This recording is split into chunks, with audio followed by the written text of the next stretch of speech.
system for you, and the subject code for this is 18AA52. Subject name is Signals and Systems, and the first chapter is Introduction to Signals. Totally there are 5 modules are there in this. The very first module is deals with introduction. That means some definitions are there, and elementary continuous time signals, elementary discrete time signals, basic operations of signals. You will come across this in this introduction. In the next module, that's a time domain representation for LTI systems.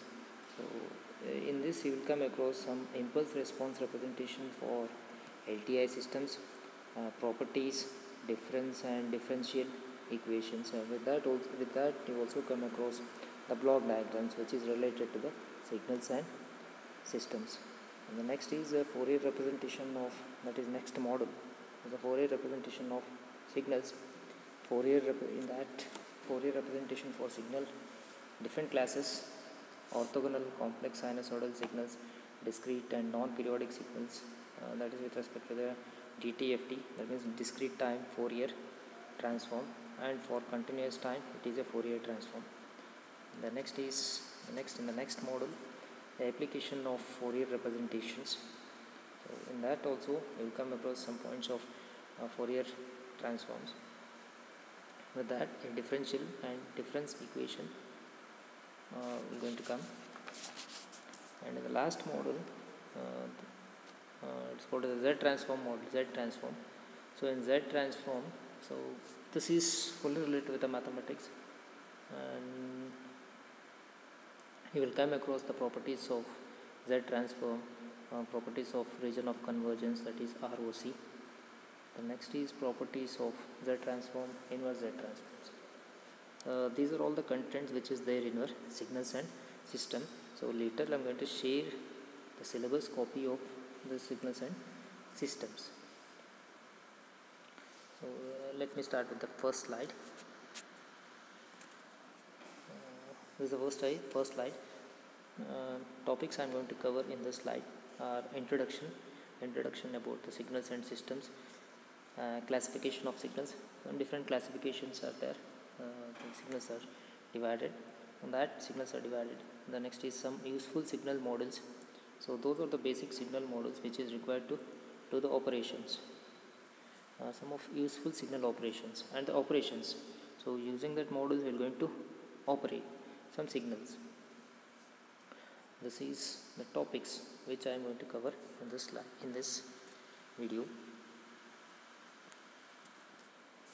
Next, the concept of signals and systems arise in wide variety of areas. You have come across about the signals, the types of signals, as communication signals, circuit designs, biomedical engineering, power systems, speech processing. These all give some information. These all parameters, these all contents will give some information. That information is nothing but a signal. That means a function which conveys the information. That is called as a signal. Like it can be defined as a set of information or a data. A set of information or data, or is the function of one or more independent variable. The next is the contain information about the behavior or nature of some phenomenon.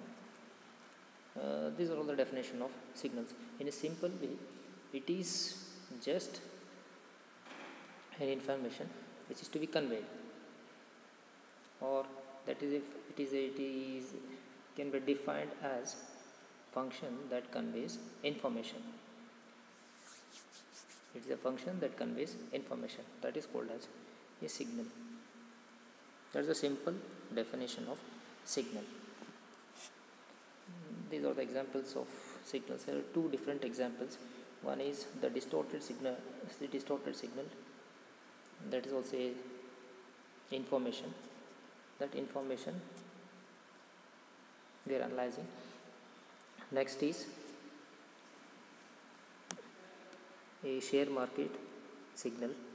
From this also we can gain some information. That information is nothing but a signal. It is conveying some information.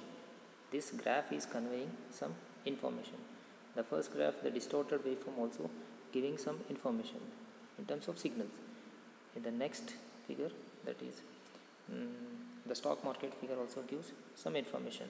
At 10 o'clock, what is the market? 12 o'clock, what is the market? 2 p.m., what is the market? These are the information, set of information which is conveying. So what is system? What exactly the system is? In simple way, it is a set of interconnected blocks which contains information. That is what the definition of system is. So we can also define like signals may be processed further by systems which may modify them or extract additional from them. That is taking out the information from the blocks. So each block contains some information. A system is an entity that processes a set of signals to yield another set of signals output. That means the system contains input and output. Between that, some blocks will be there. The intermediate blocks will be there, and they are interconnected. For example, you take college as a system. So it contains different branches: electrical, mechanical, civil, and some other branches which are interconnected. So that we call it as a system. That's the best example for system. This is what the definition of signal is. A system may be made by physical component as an electrical or mechanical system, hardware realizations. A system may be an algorithm that computes and outputs from input signal. These are the sum of the definition of signals. Next is examples of signals and systems. Before going to examples of signals and systems, I'll give some more realistic examples of signals. The heartbeat. Heartbeat is the best example. Weather forecast is also a best example. Heartbeat. By listening to the heartbeat of a patient, a doctor is able to diagnose the presence or absence of disease. The quantity represents signals that convey information to the doctor about the state of health of the patient. He can analyze, or depending upon the heartbeat, if it crosses more than 100 BP, that is blood pressure monitor level, then he is okay. If it crosses more than 100, if his pulse rate is more than 100, there will be some problem in his body. Like that they can analyze. And also weather forecast over the radios. So we get quantities regarding the variations in temperatures, humidity, the speed of wind, etc. Like this, the signal represents by these quantities help us to decide whether to go out for walk or not. It is going to decide whether we can set it out or not. The next is examples of signals and systems. You can look at the examples of signals and systems which is related with the voltage and current as a function of time, and an electrical circuit, or examples of circuit. A circuit itself is an example of system, so which corresponds to applied voltages.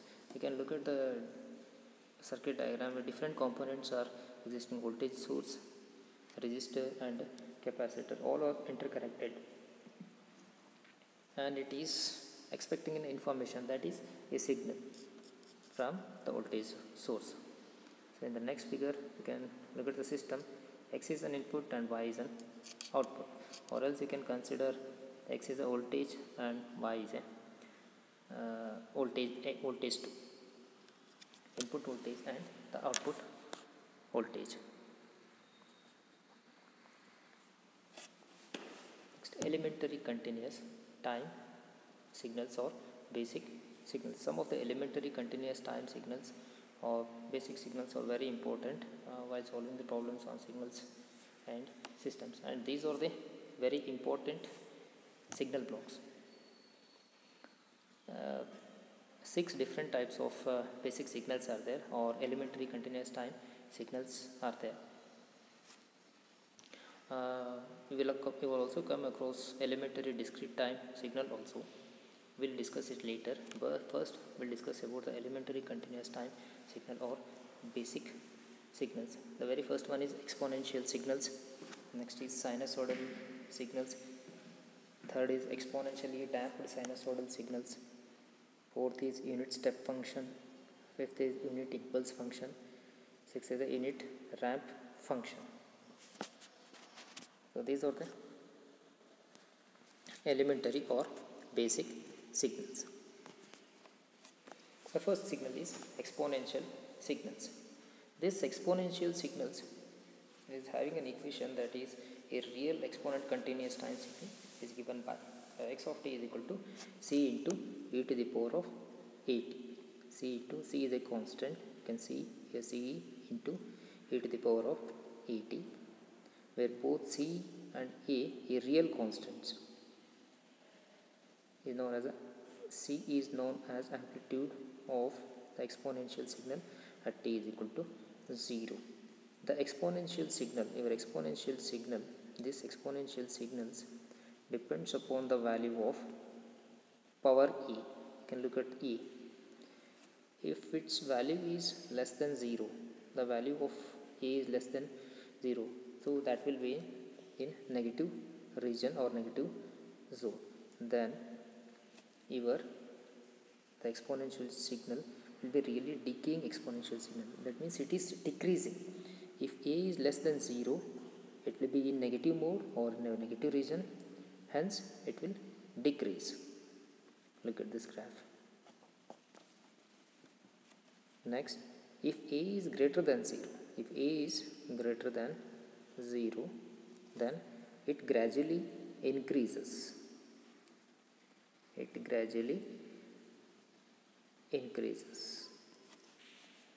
This is what the exponential signal is. We just have to remember this equation, that is x of t is equal to c into e to the power of at. This is very important equation. X of t is equal to c into e to the power of at.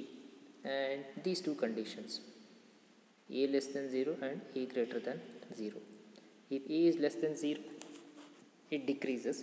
The exponential signal gradually decreases. And if a is greater than 0, so it will be in the positive mode. That means it is in the right side or right side of the S plane.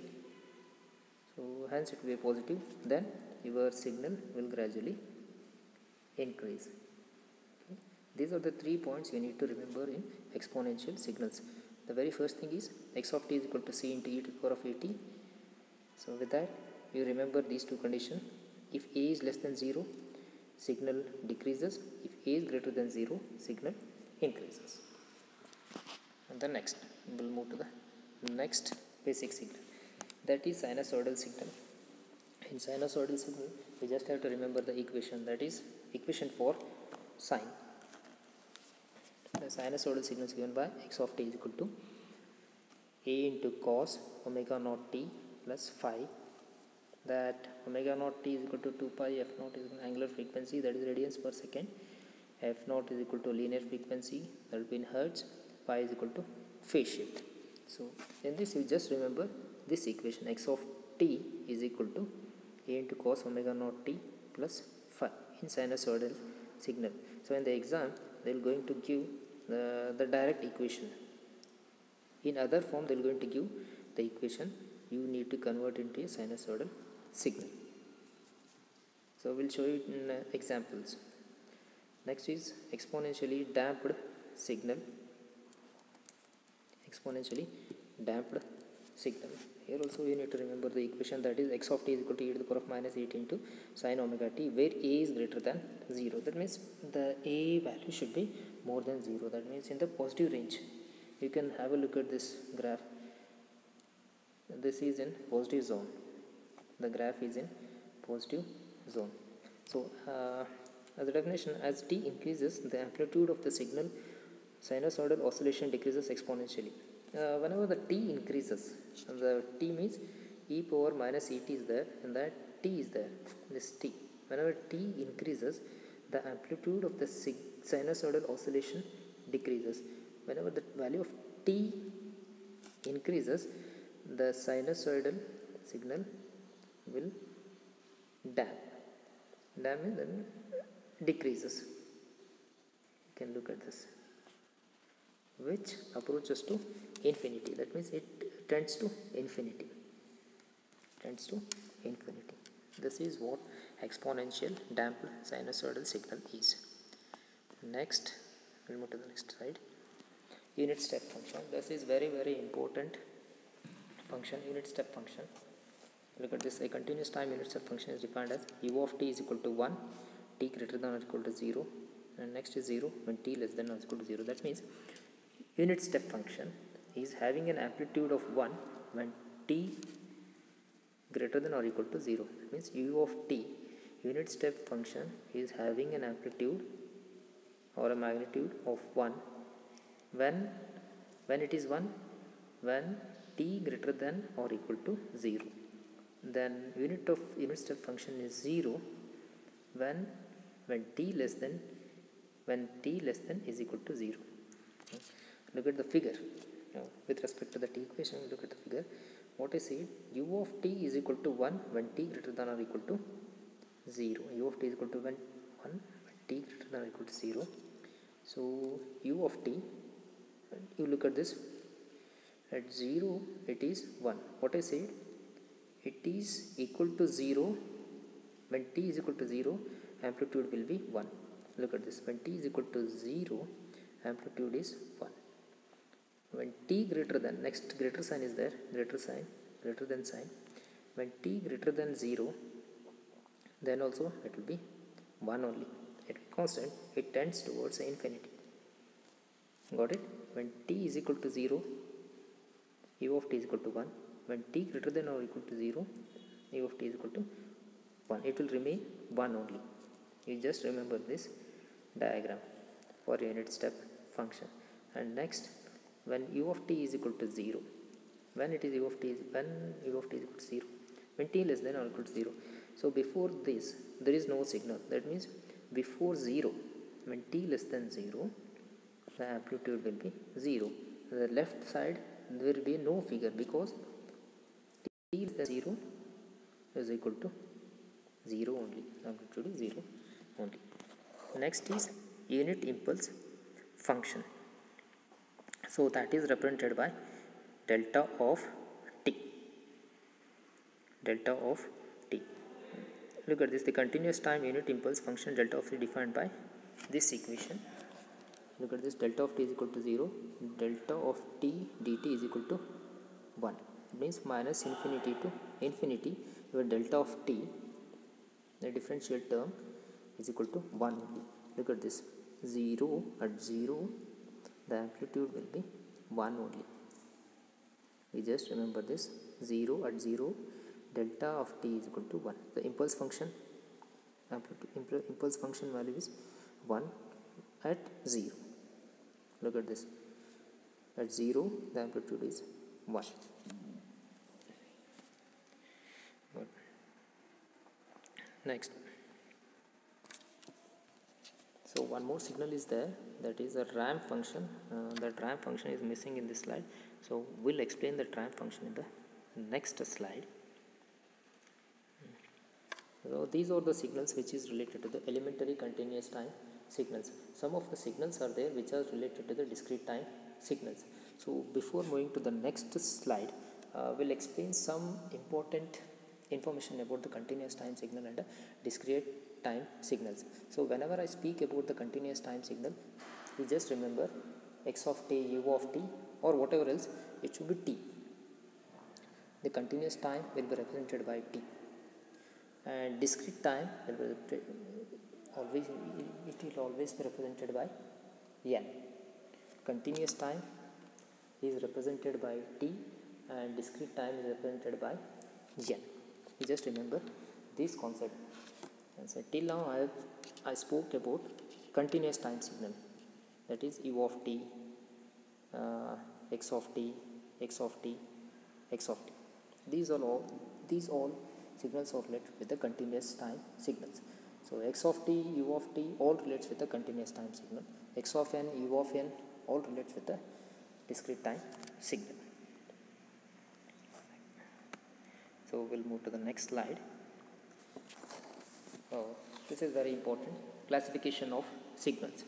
Signals may be classified into 5 types. The first one is continuous time and discrete time signal. Next is deterministic and random signal. Third is periodic and aperiodic signals. Fourth is even and odd signals. Fifth is energy and power signal. So we'll discuss the very first point, that is continuous time signal and discrete time signals. So in continuous time signal, you can define signal at any instant of time. In discrete time signal, you cannot define the signals at particular instant. In case of continuous time signal, we can define the signal value or signal amplitude at any instant. For example, take for example sinusoidal signal. That sinusoidal signal can be defined at any instant of time. So in case of discrete time signal, it is not possible. You cannot define the signals at all the instants. So from particular instance, it cannot be defined. Between 1 and 2 sample, if you consider one sample, at the amplitude of sample 1 is 1, the amplitude of sample 2 is 2. In between that 1.5, you cannot define the signal. I will show you. You look at this signal. In this, the first is the continuous time signal. This is the continuous time signal. You can have a look at this signal. This is a P. So you can define signal at this point, at 1, at 2, at 3, at 4, at 5, at 6, till t, till infinity. You can define the amplitude of the signal. That is in case of continuous time signal. But in case of discrete time signal, this is an example for discrete time signal. So in case of discrete time signal, it is not possible. You can have a look at this. This is a long line, that is amplitude. Its amplitude is might be 6. And so one more signal is there, which is at the negative x-axis. Its amplitude is 1 or 2. So in between this, you cannot define the signals. That is what the disadvantage of discrete time signals, but it is having a lot of advantages in other applications. This is what continuous time signal and discrete time signal. We look at the definition of continuous time signal. A signal that is specified for every value of time t. That means you can define the value of signal at any instant. At any time you can define the amplitude of the amplitude value. That is a continuous time signal. In discrete time signal, it is not possible. You cannot define signal at particular instance.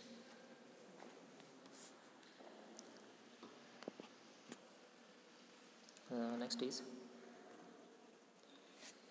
deterministic and random signal. So signals that can be written in any mathematical expressions are called deterministic signal. Sine wave, cosine wave, etc. That we call it as deterministic signals. So signals that cannot be written in mathematical expressions are called random signals. Impulse signals, noise signals, that you cannot write any equations. For impulse signal, it's a sudden response. You cannot define or you cannot write any equation for that impulse response. And noise also you cannot write an equation.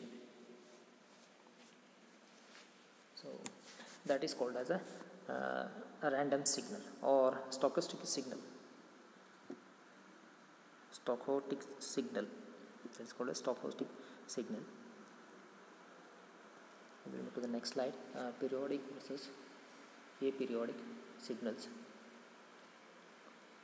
Signals that repeat itself at a proper interval of time are called a periodic signals. So that means at proper interval, at all the interval it is going to repeat. If it repeats at all the intervals, then it is called as a periodic signals. So continuous time signals are said to be periodic signals. Continuous time signals are said to be periodic signals. So just now I explained about the continuous signal, that you can define the signals at all the instants of time. So if you can define at all the instants of time, then we will be under continuous time signal. So the periodic signal belongs to continuous time signal. The signals which never repeat themselves are called as aperiodic signals or non-periodic signals. So next sequence are even and odd sequence. So even part of the sequence and odd part of the sequence. In this case, we are going to study even part and odd part of the sequence. The first figure you can take this. This is the even part of the sequence. And the next odd part also there. Odd part of the sequence. So even odd sequence.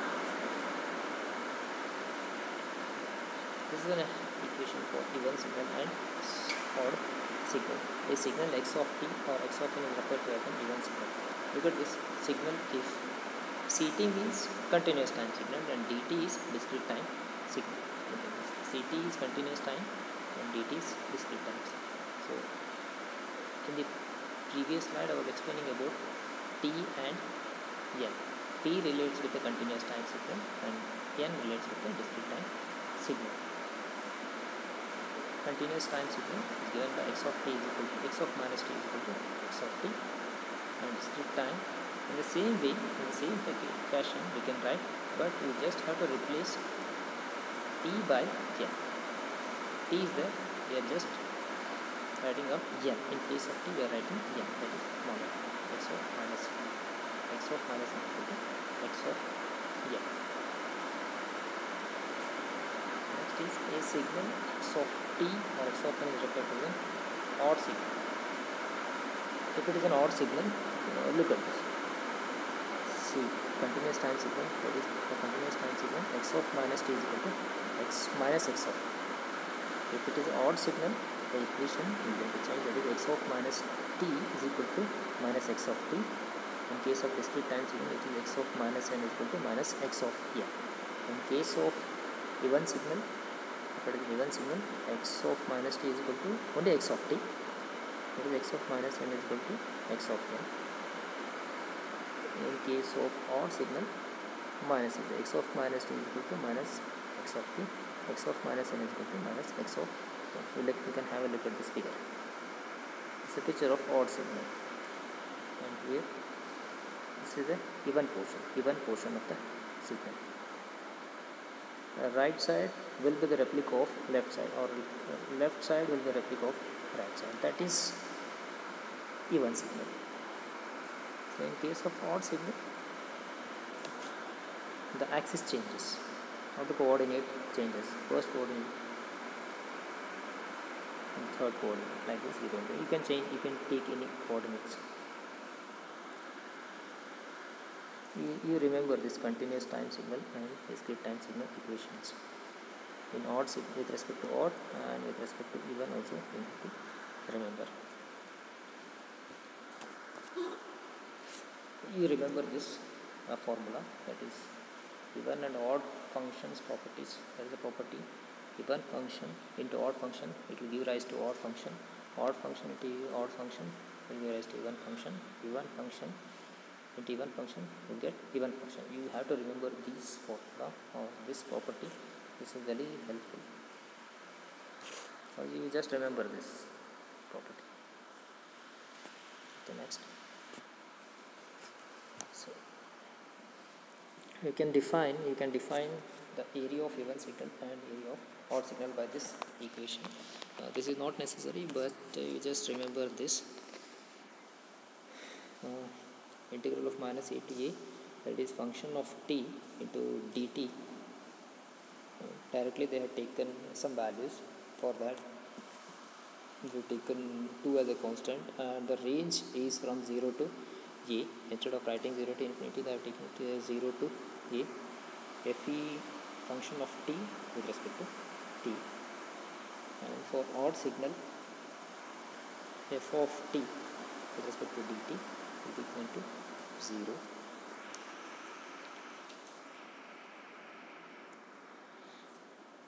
And this is the final formula of even and odd component of the signal.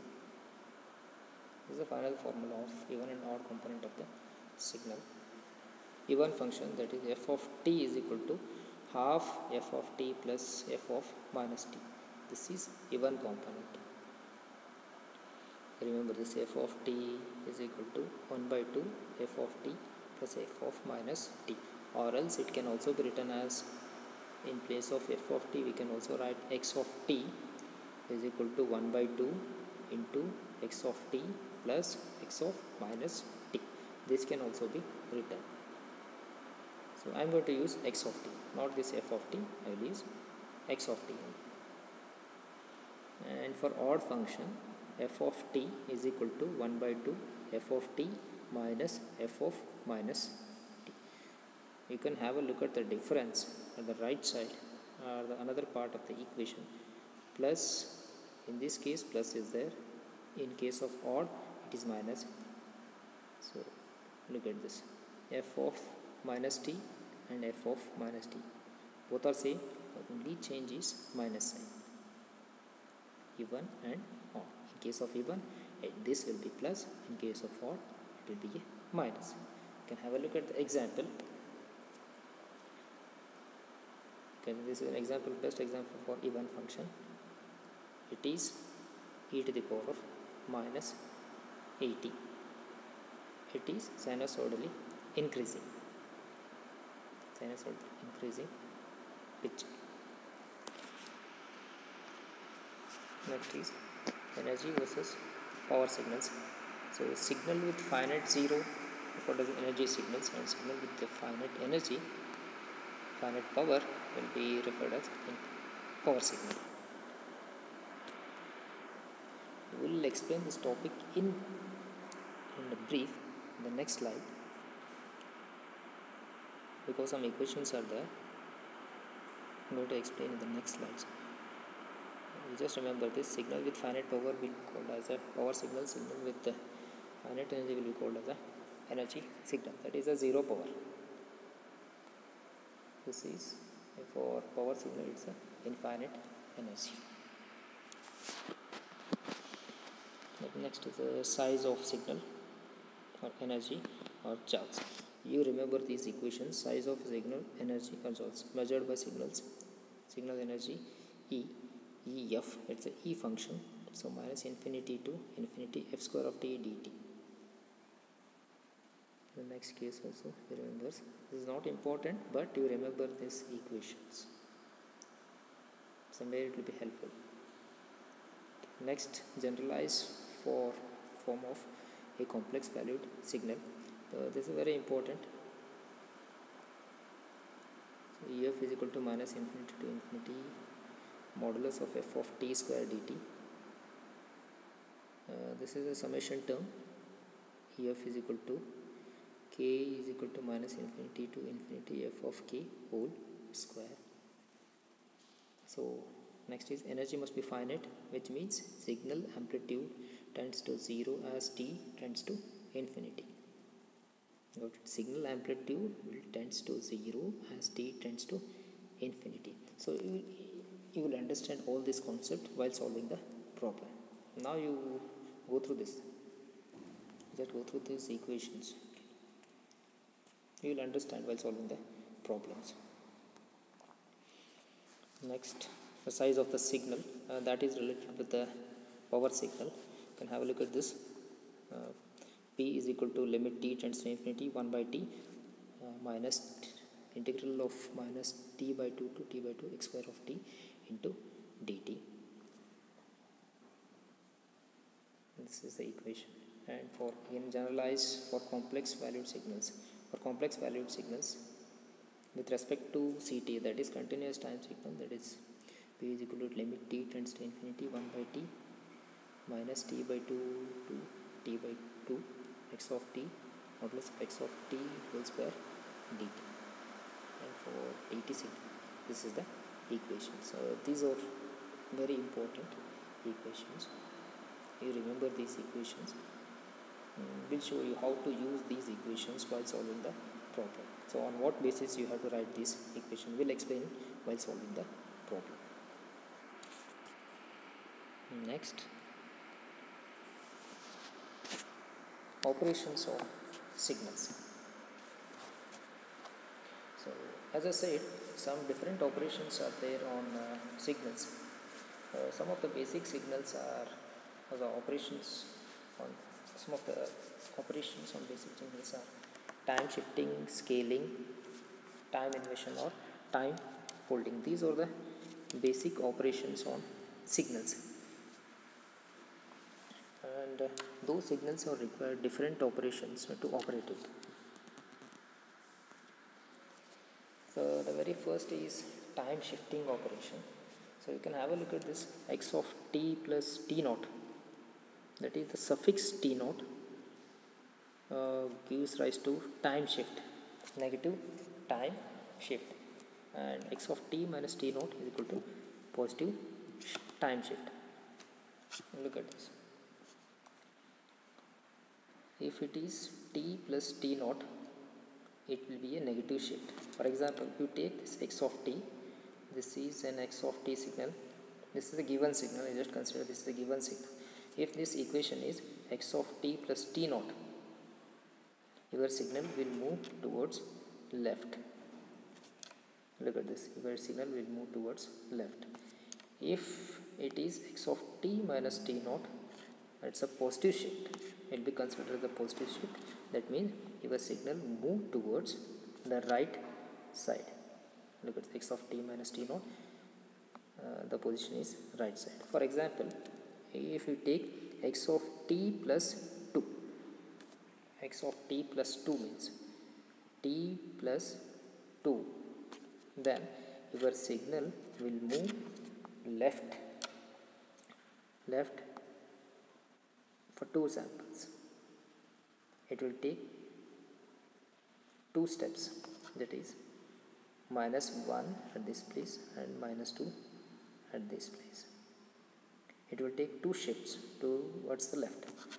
It will take 2 shifts towards the left.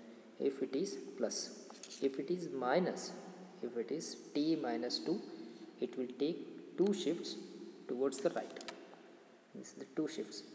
This is the origin, this point is the origin, and next is this is 1, and this is 2, and this is 3. Like this it goes on. Towards left half of the S-plane, it is, if we consider it as the origin or 0, next is minus 1, minus 2, minus 3.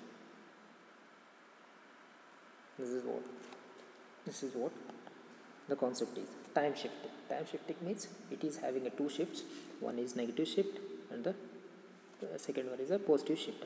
But it depends upon the equation. It depends upon these two equations.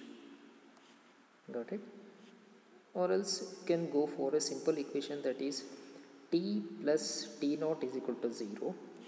So you shift t is equal to, what happens if you shift right to right side, that is at the RHS side, it will become t naught. If first you consider t plus t naught is equal to 0, that is equation 1. Next you shift t naught towards the right, t is equal to, it will become minus t naught. So that means a negative sign. Negative means it has to shift left side. Look at this is left shift. If this is t minus t naught is equal to 0, you consider it as equation 1. T minus t naught is equal to 0 is the equation. When you shift t naught to the right side, it will become t is equal to t naught, that means positive. It's a right shift. We'll move to the next concept. Now this is also an example. X of t plus t naught, signal advanced and shift to the left. T plus t naught, what I said just now I said t plus t naught. If it is t plus t naught, it will be advanced, that is it will move towards the left half of the S-plane. Next is the time scaling. So time scaling, it always depends upon the value of t. We'll have a look. X of at is a time scaled version of signal x of t, where a is always a positive one. So we are expecting a should be always in a positive value. Sometimes if a is negative, the signal will get expanded. If a is positive, the signal will be compressed. Look at this. This is the equation. You just consider this equation x of 80, that is x of t is equal to x of 80. If the value of a is greater than 1, the signal will be compressed, that means compression. If the value of a is less than 1, the signal will be expanded. Look at this. This is the basic signal. X of t is equal to the range is from -2 to 2. Look at this. What is it? If a is greater than 1, signal will be compressed. How it is compressed? So you just have to divide it by 2. So what they have given, you consider x of 80 in place of a they have written 2. That means the value of a is 2. If the value of a is 2, what happens here? What we need to consider, it is greater than 1. That means 2 is greater than 1. If 2 is greater than 1, signal has to be compressed. So how to compress, or how it will to compress? So take the basic signal. This is the given signal. You divide it by 2. 2 is there in the time axis. 2 is there.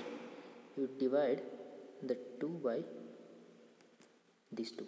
So you will get, if you divide 2 by 2, you will get 1. Here also you divide 2 by the same 2 number, you will get 1. So what is the result? -1 and 1. This is what the compression. The signal will be compressed. You just have to divide it by the number. Okay, the signal will be compressed. Look at this. If a is greater than 1, that means the value of a is 2. So that 2 is greater than 1, the signal is compressed. Next, if a is less than 1, what happens? You take this equation x of t by 2. X of t by 2 is nothing but 1 by 2. This is 1 by 2. X of 1 by 2 into t. So 1 by 2. 1 by 2 is, that means a is less than 1. The value of a is less than 1. Half is less than 1. Okay. If it is less than 1, the signal should be expanded. So now you divide this -2 by 1 by 2. So if you divide 2 by 1 by 2, your 2 will go to the numerator. So what happens? It will, when it reaches numerator, the 2 will be multiplied with the same 2. That is -2 into the same 2. It will be -4. So next, right side also you do the same. 2 by 1 by 2. So when your denominator values, that is 1 by 2, reaches the numerator, again it will become 4. 2 into 2, it will become 4. This is what the time scaling is. The next operation is, so one more example here they have mentioned, that is given y of t. Y of t I have given. Look at this, y of t, and find w of t, that is y of t into y of 3t, and v of t is equal to y of t by 3. Same operation. Now look at this. This is the given example. So we have to perform time scaling. Look at this.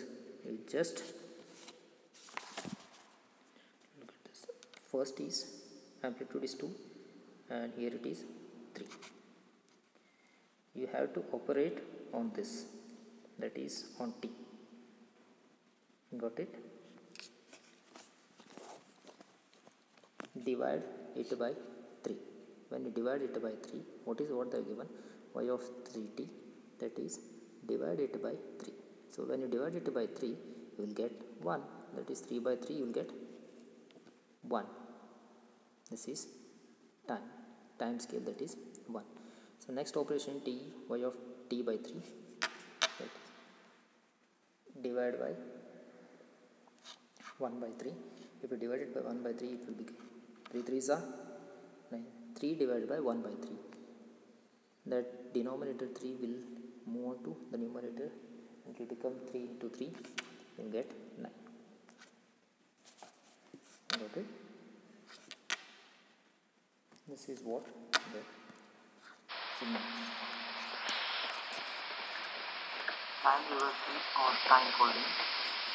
Time reversal is also called time folding. And time reversal is linearly reversed with respect to time. That is y of t is equal to x of minus t.